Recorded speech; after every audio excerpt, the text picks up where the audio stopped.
Hello, c'est HR, votre chroniqueur. Alors aujourd'hui, je vais vous parler une nouvelle fois d'un film avec Donnie Yen. Ce film est un polar, il s'agit de Dragon Fire. C'est un polar urbain extrêmement violent, forcément, il faut que je vous en parle. Let's go!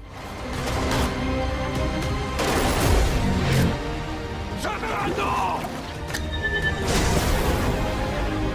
Si l'un de vous fait tout foirer, je ferai preuve d'aucune pitié.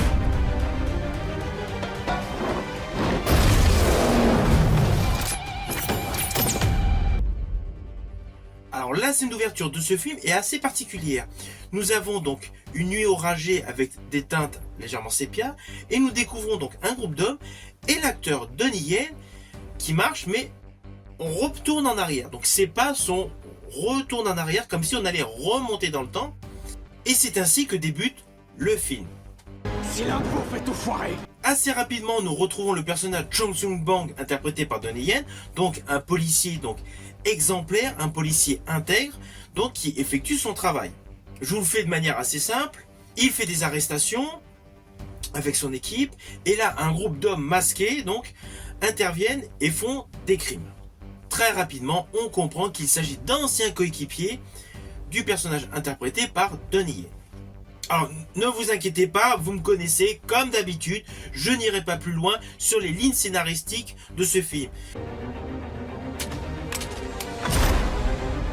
Alors, au fur et à mesure du déroulé de l'histoire, vous allez avoir de nombreux flashbacks expliquant le pourquoi. Donc, certains policiers ont basculé du côté obscur de la loi et d'autres sont restés du bon côté. Et vous allez également comprendre pourquoi il y a une vraie dualité entre les deux protagonistes principaux qui ne sont autres que Donnie Yen qui interprète Chong Seung-bang et Nicolas Tse qui interprète Yo Kong-no. Le personnage de Donnie Yen est le policier intègre, le policier qui est resté droit dans ses bottes, et Nicolas Tse est bien évidemment le policier qui a franchi la barrière, qui se retrouve maintenant du côté des méchants. Il est devenu un criminel hors de contrôle. Un criminel qui a d'ailleurs fait de la prison. C'est le postulat de base de ce film. Alors sur le fond, vous allez vous dire, c'est une histoire assez classique. D'un côté, on a un good cop, d'un côté, on a un bad cop. Et les deux vont s'affronter durant 2 heures de film. Alors raccourci de cette manière, on peut se dire, où est l'intérêt? Eh bien non, l'intérêt est là. Le film est exceptionnel. Selon moi, c'est l'un des meilleurs polars urbains sur le plan international. Alors je vous le dis franchement, Dragon Fire est mon polar chinois préféré. Pour moi, il est à jeu égal avec Hit de Michael Mann. Alors vous allez comprendre pourquoi. Tout simplement, dans la structure narrative, dans la manière dont les plans séquences ont été réalisés et dont la fameuse séquence de braquage que vous avez dans Hit de Michael Mann. Fugitif numéro 1 et tu es blessé, ça double les risques. Faux, ça quadruple les risques et je suis 2 fois plus dangereux que ton pire cauchemar. Allez!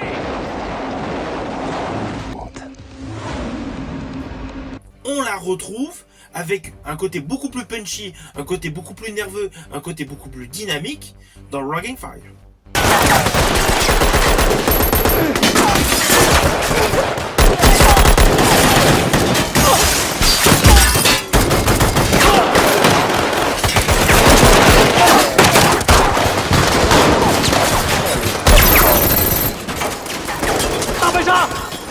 Le film alterne du début jusqu'à la fin des moments donc d'émotion, de très belles lignes d'écriture scénaristique et des scènes d'action mais à couper le souffle. L'atout principal par rapport à ce que vous pouvez voir à l'image, par rapport aux différents plans séquences que vous allez découvrir tout au long de ce film, est la prestation de Donnie Yen. Donnie Yen, spécialiste, expert en arts martiaux, qui comme à l'accoutumée fait des chorégraphies de folie, et qui là dans ce film est dirigé par Benny Chan. Alors Benny Chan, c'est un réalisateur hors pair à Hong Kong. C'est le spécialiste des films d'action. Tous les films de Benny Chan présentent moult chorégraphies de combat et des scènes extrêmement spectaculaires. Alors moi personnellement, j'avais adoré New Police Story. 你而家未死唔代表你好叻，係因為我哋未玩夠。我求下你哋放咗佢哋。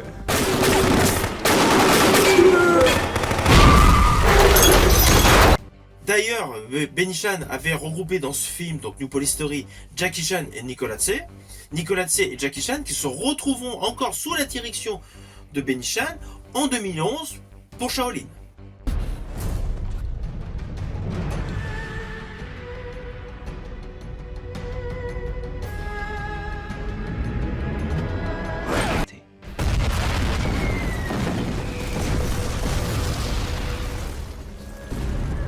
De ce fait, associé à cette très belle réalisation nerveuse dynamique qui présente une montée d'adrénaline constante à chaque plan séquence, s'ajoutent donc des chorégraphies de combat extrêmement impressionnantes.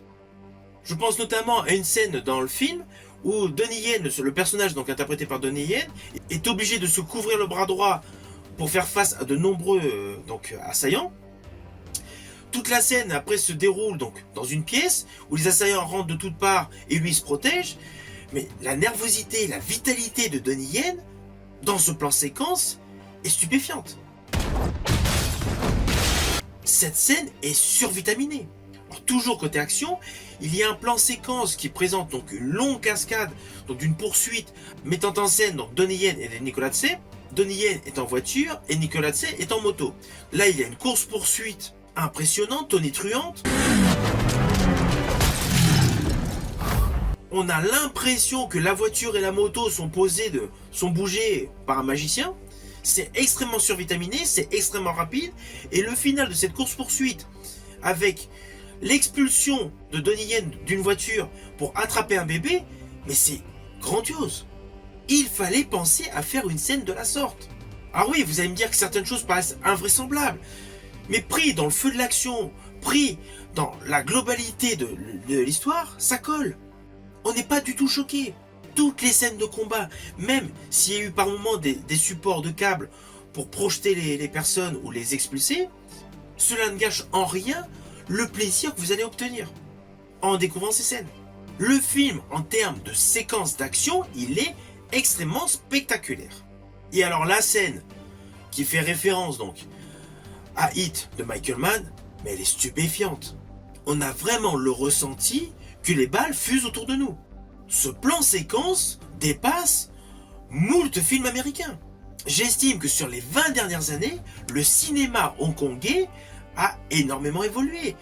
Et de nombreux films hongkongais, je suis désolé, mais ont surpassé les films américains. Tous ceux qui aiment les polars d'action du type Hit de Michael Mann, Criminal Squad avec Gerard Butler sont obligés d'aimer Ranking Fight avec Donnie Yen. Et Ranking Fight avec Donnie Yen est supérieur à Criminal Squad. Alors pourquoi je dis supérieur à Criminal Squad? Parce que outre le fait des scènes d'action extrêmement spectaculaires, il y a une vraie narration émotionnelle. L'atout principal scénaristique de ce film est la dualité du good cop et du bad cop. Parce qu'on s'aperçoit que le good cop, interprété par Donnie Yen, a beau être donc un pilier de droiture, il a ses faiblesses. Et ces faiblesses rebondissent, malheureusement. Quant au bad cop, interprété par Nicolas Tse, il a ses bons côtés. Il n'est pas 100% mauvais. De ce fait, il y a une vraie dualité entre le good cop et le bad cop. Et cette dualité, elle est présente durant tout le film. Parce que dès le début du film, on va savoir qui est le méchant. Et le fait d'avoir de nombreux flashbacks explique cette dualité. Qui peuvent-ils être? Par faire une erreur. T'es bien présomptueux. Alors oui, j'ai oublié de vous le préciser, le réalisateur Benny Chan, donc, qui a réalisé donc plusieurs films d'action sur plusieurs décennies, avec ce film a clôturé sa carrière parce que malheureusement il est mort en 2020 au moment où il a tourné ce film. Malheureusement il n'a pas pu assister à sa projection en salle de cinéma. Je voulais quand même vous le préciser. Alors toujours concernant la réalisation de ce film, il y a une réelle alchimie entre les moments d'émotion et les moments d'action. Dans les moments d'émotion, il y a le côté vengeance, il y a le côté naissance du petit que va avoir Donnie Yen, il y a le côté différents protagonistes qui vont souffrir de certains faits qui se sont déroulés auparavant du début du film. Côté action, on est avec un climax extrêmement urbain, extrêmement violent. Vous allez avoir des gunfights, vous allez avoir des bras cassés, des membres cassés, un petit côté gore, avec également un véritable travail de make-up et de VFX. D'ailleurs, toute la colorimétrie colle parfaitement, elle est en adéquation avec chaque plan séquence.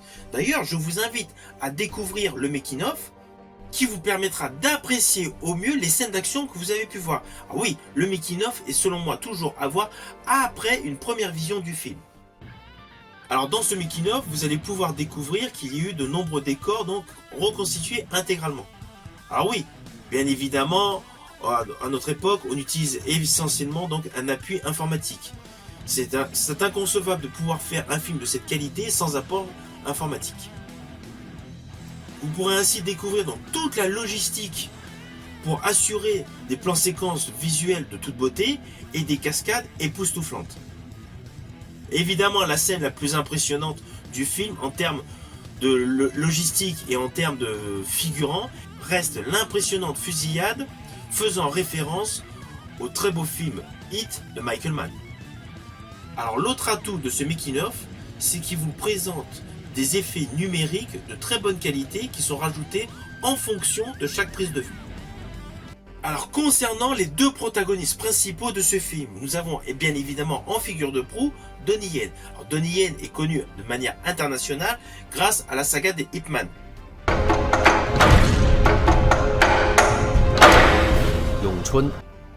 Mais là son jeu fait étonnamment écho à un ancien film dans lequel il a joué, il avait déjà la tête d'affiche. Il s'agit de High Voltage. En fait, sa composition est très proche de sa composition dans ce film.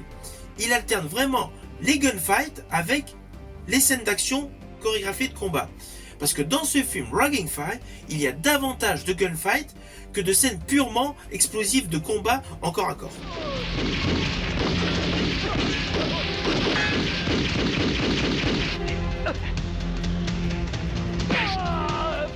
De toute manière, dans le registre du polar, du thriller action, Donnie Yen a joué de nombreux rôles. Je pense notamment à Kung Fu Killer,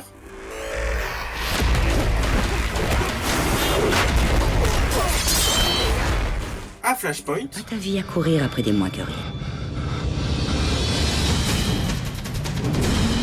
et bien évidemment dernièrement dans John Wick 4 face à Keanu Reeves. Tu viens lui dire adieu? Je viens la saluer. Tu crois que ta femme peut t'entendre? Non, Alors pourquoi tu essaies? je peux me tromper. Tu vas mourir.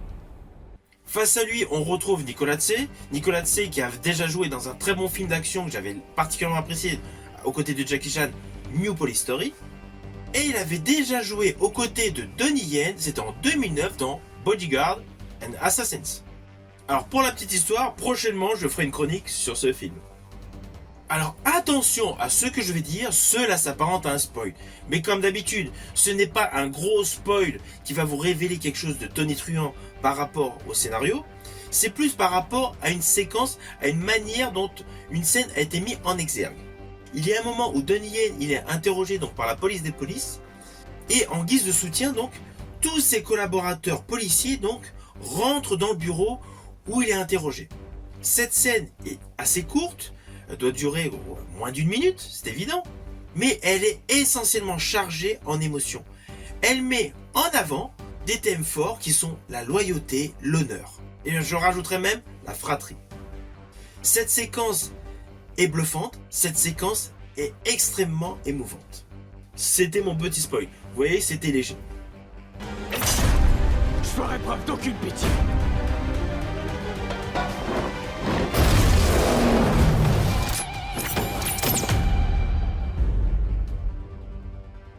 Alors au final, c'est un film que je vous invite bien évidemment à découvrir. C'est un film spectaculaire. Il y a des effets pyrotechniques de folie. Il y a des fusillades sanguinolentes. On a la réelle impression que Hong Kong est à feu et à sang. C'est un excellent film de gunfight et de combat. Donnie Yen s'en donne à cœur joie. C'est un film que vous pouvez découvrir sous forme de support physique, DVD, Blu-ray.